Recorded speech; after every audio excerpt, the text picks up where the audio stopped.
Aneh, pria ini hanya makan daging mentah selama 173 hari.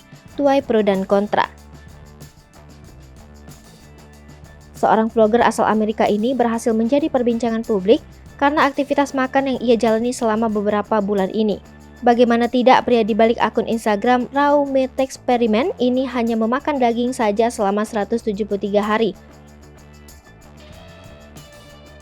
Namun, daging yang dimakan bukanlah yang sudah siap saji, melainkan daging yang masih mentah. Dikutip dari Mirror.uk, Rabu 4 Mei 2022, pria tersebut memulai aksi diet tak biasa itu di akhir tahun 2021. Katanya sambil bercanda, "Setiap hari sampai saya mati karena bakteri." Selama 173 hari itu, ia hanya mengonsumsi stik mentah, ikan, ayam kuning telur, serta mengonsumsi susu. Dalam salah satu unggahannya di Instagram, pria tersebut mengatakan jika mengonsumsi daging mentah tidak menyebabkan kondisi buruk pada tubuhnya.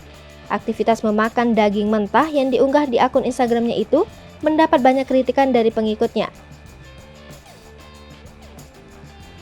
Banyak di antaranya yang menyarankan pria tersebut untuk berhenti melakukan hal itu dan kembali mengonsumsi makanan selayaknya manusia normal. Hal itu dilakukan demi tetap menjaga kondisi si pria agar tetap sehat karena dikhawatirkan akan memberikan dampak di kemudian hari. Sementara menurut headline, disebutkan jika akan ada masalah yang kemungkinan timbul karena aktivitas memakan daging mentah, salah satunya adalah keracunan makanan.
Hai pemirsa Sri Popo TV, jangan lupa komen, like, dan subscribe, serta tonton terus berita-berita terupdate lainnya ya.